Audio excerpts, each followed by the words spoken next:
Hi everyone, so today we are starting the fourth part of the chapter that is the age of industrialization. तो factories come up ये आपका fourth part है chapter number 4 history the age of industrialization का।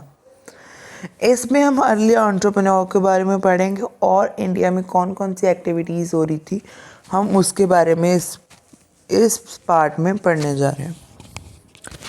1 second, let me check my mic.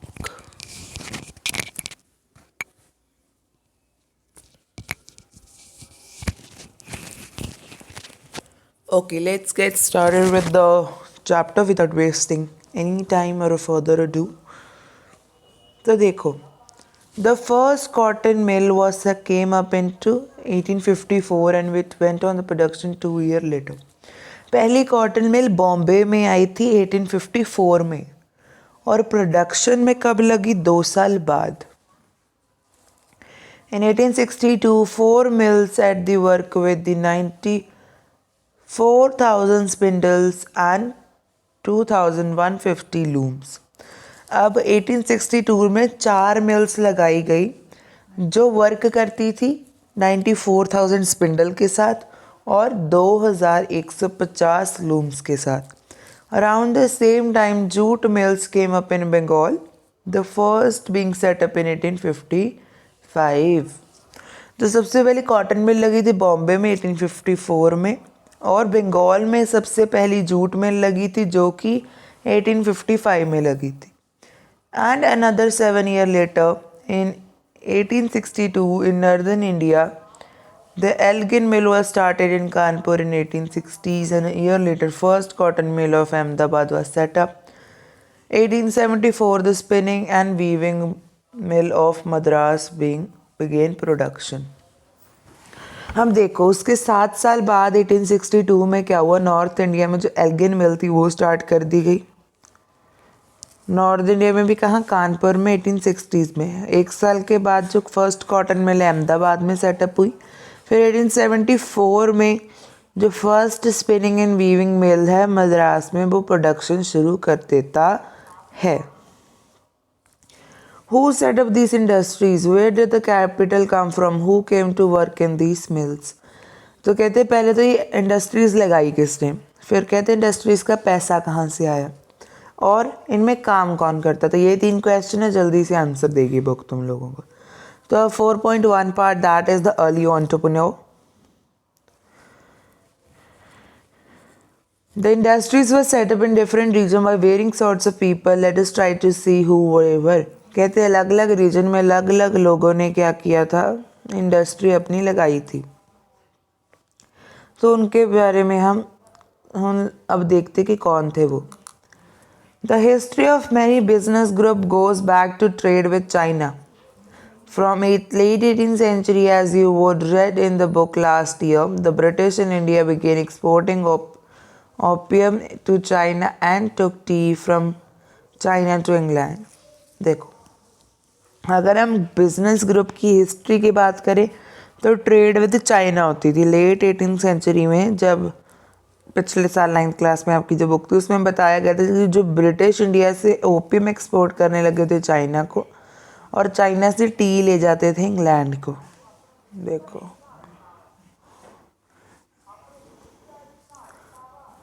1, 2 and 3।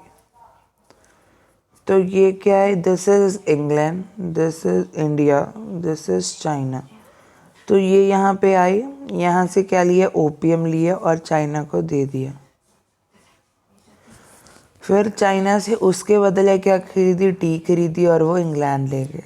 This is what it is. Many Indians became junior players in the trade, providing finance, procuring supplies and shipping consignments. अब कुछ Indian भी इसका part बन गए, junior player बन गए in trade में। वो प्रोवाइड करते थे फाइनेंस, सप्लाइज को प्रोक्योर करते थे और शिप करते थे आपका जो भी गुड्स वगैरह प्रोड्यूस हुए हैं।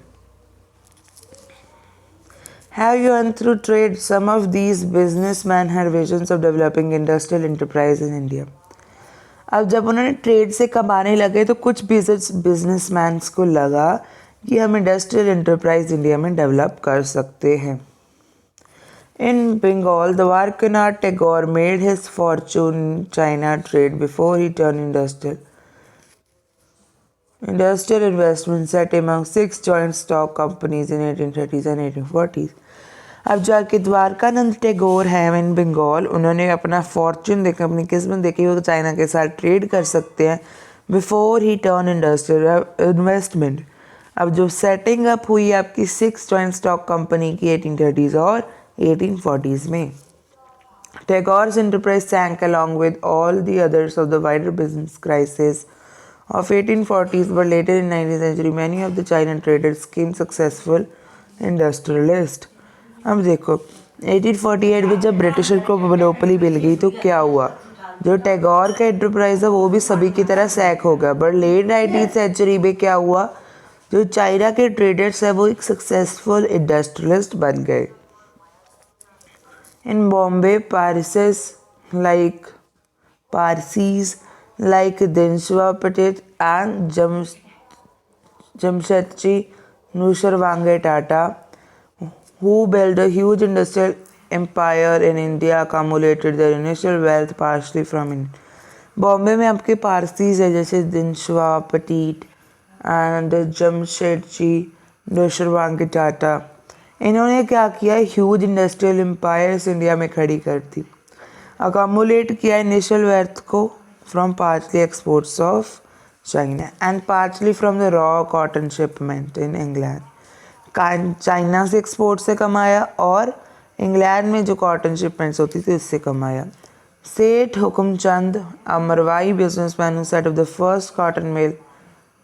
first jute mill in Calcutta in 1917, also traded with China.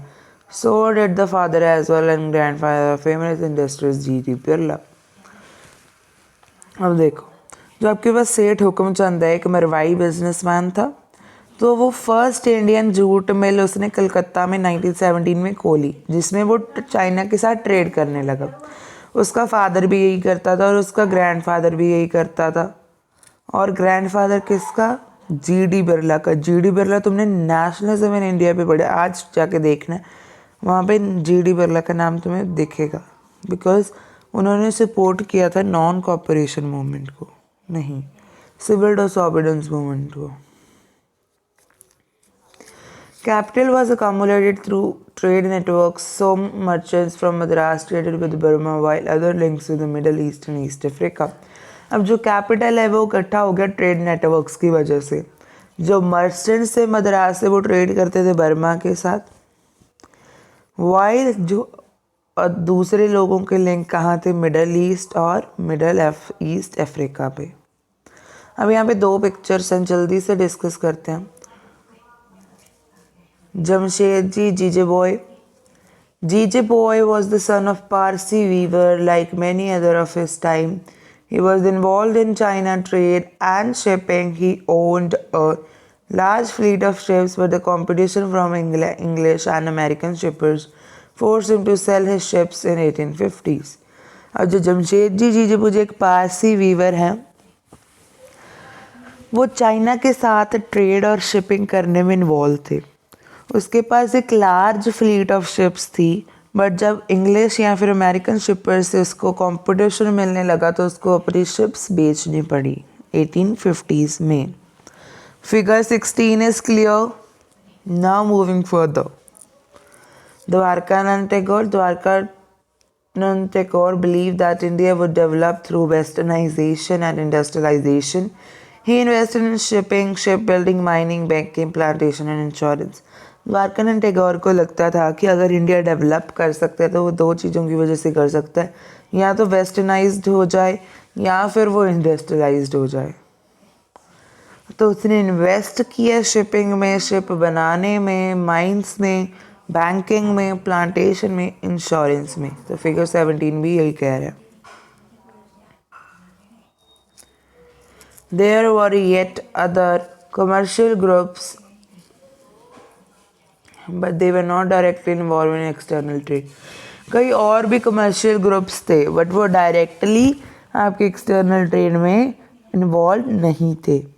They operated with India, carrying goods from one place to another, banking money, transferring funds between cities, and financing traders. When opportunities of investments in the industries opened up, many of them set a factories. अब वो operate करते थे India के अंदर, carry करते थे goods एक place से दूसरी प्लेस तक, बैंक करते थे मनी को, ट्रांसफ़र करते थे funds between cities and finance करते थे ट्रेडर्स को. जब opportunity of investment in industries खुली तो उन्होंने सेटअप कर ली factories.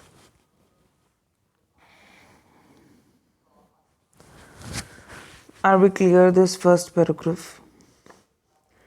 As colonial over Indian trade tightened, space within the Indian merchants could not function became increasingly limited.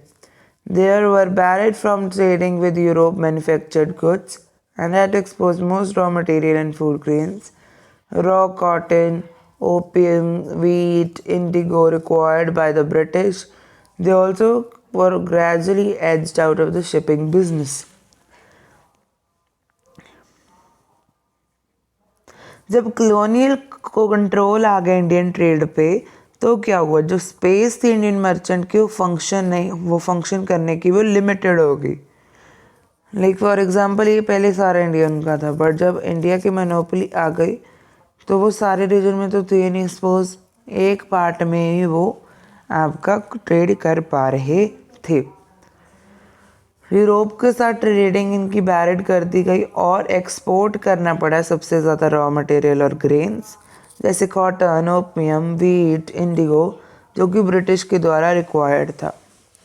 वो एज्ड आउट हो गए थे शिपिंग बिजनेस के ग्रेजुअली, मतलब धीरे धीरे से उनको बाहर निकालते गए शिपिंग बिजनेस से. Till the First World War, European managing agencies in fact control large sector of Indian industries. First world war तक ये जो यूरोपियन मैनेजिंग एजेंसीज थी वो कंट्रोल करती थी एक large sector of Indian industries. Three of the biggest ones were Bird, Higler and Corporation, Andrew and Jardine Skinner Corporation. तीन सबसे बड़ी थी आपके पास, Bird, Higler and Corporation, Andrew and Jardine Skinner and Corporation.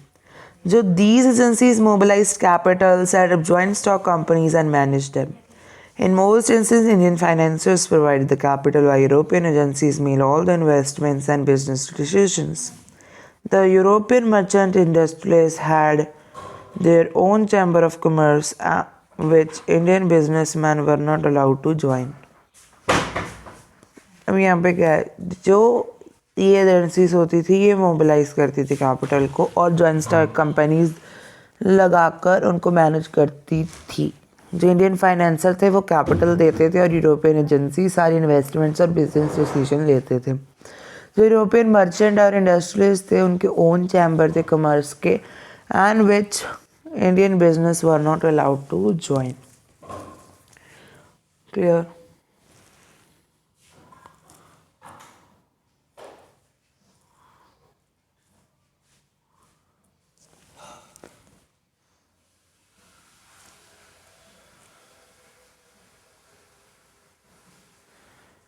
Now we have in this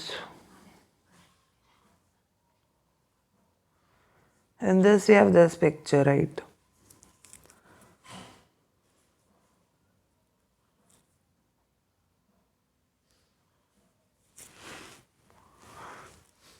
Partners in enterprise J.N. Tata, R.D. Tata, Sir R.J. Tata and Sir D.J. Tata. जो partners थे enterprise में आपके J.N. Tata, R.D. Tata, R.J. Tata और D.J. Tata. In 1912, J.N. Tata set up the first iron and steel works in India at Jamshedpur. Iron and steel industries in India started much later than textiles. In colonial India, industries, machineries, railways and locomotives were mostly imported. So capital goods industries could not really develop any significant way till independence. जबकि JN Tata ने 1912 में first iron steel work लगा दिया India में जमशेदपुर। जो iron steel industry थी India में वो बहुत ज़्यादा देर बाद आई थी, शुरू हुई थी टेक्सटाइल्स के मुकाबले। अगर हम कॉलोनियल इंडिया की बात करें तो जो इंडस्ट्रियल मशीनरी है, रेलवे और लोकोमोटिव थे, वो सारे इंपोर्ट किए जाते थे। तो वो कैपिटल गुड इंडस्ट्रीज़ वो डेवलप नहीं कर पा रही थी तब कब तक, जब तक हमें इंडिपेंडेंस नहीं मिल गया। अब where did workers come from, workers कहाँ से आते थे? This is the question now. Factories needed workers. With the expansion of factories, this demand increased.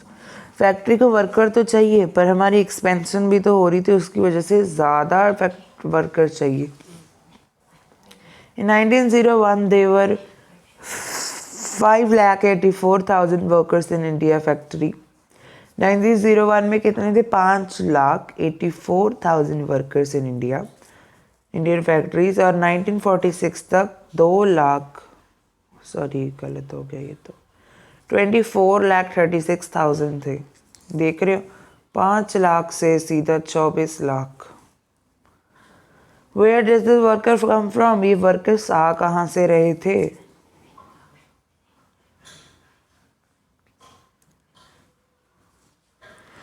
Most industrial regions workers came from districts around. Peasants and artisans who found no work in village went to industrial centers in search of work. Over 50% of the workers in the Bombay cotton industries in 1911 came from neighboring districts of Ratnagiri and the mills of Kanpur. Most of their textile hands from the villages within the district of Kanpur. Most often mill workers moved between the villages and cities, returning to their village home during the harvest and festival. जो आपके जो industrial regions हैं, workers आते थे जो आसपास की districts होती थी उनसे। जो पीजेंट और आर्टिशंस हैं जिनको कोई काम नहीं मिलता था विलेजेस में, वो इंडस्ट्रियल सेंटर चले जाते थे उन काम ढूंढने के लिए। 50% of the worker in Bombay cotton industries in 1911 came from neighbouring district of Ratnagiri. और जो कानपुर के हैं उनको सबसे ज़्यादा टेक्सटाइल हैंड्स मिले विलेजेस, जो कि डिस्ट्रिक्ट ऑफ कानपुर में ही थे। जो मिल वर्कर्स थे वो मूव करते थे विलेजेस और सिटीज़ में, रिटर्न करते थे village homes during harvest and festivals. What happened? I'm just scrolling it like this and it's going. Over time, new employment spread.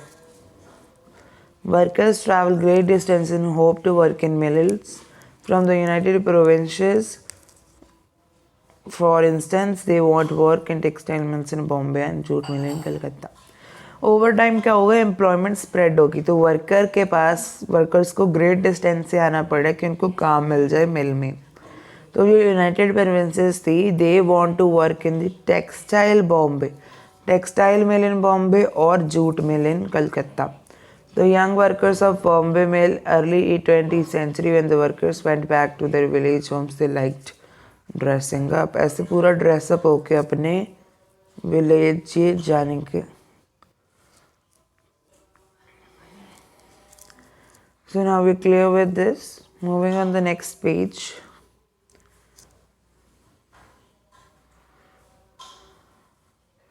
अब getting job was difficult even when the mills multiplied and the demand for worker increased. The number of seeking were always more than jobs available.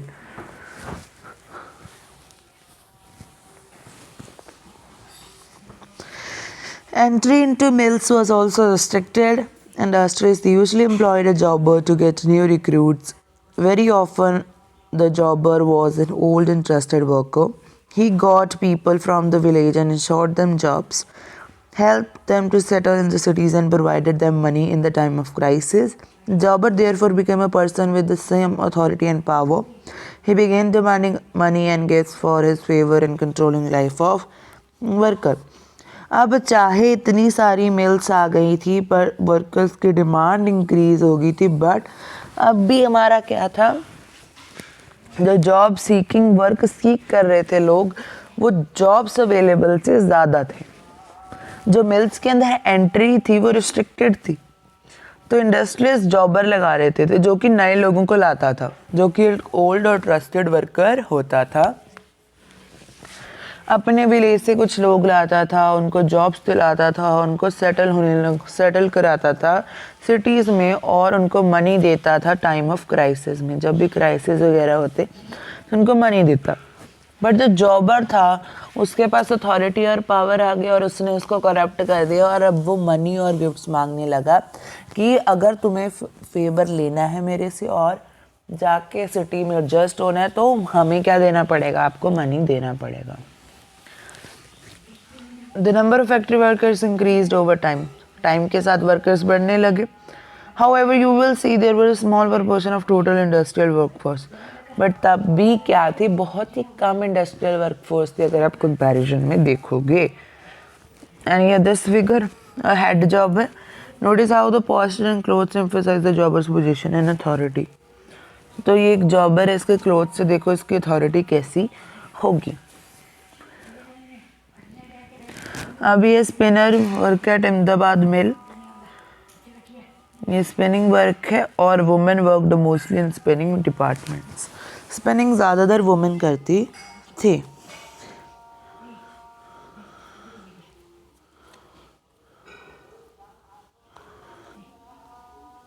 So here we are done with the 4th part. We'll meet you in next video जिसमें हम 5th part करेंगे. Thank you for watching.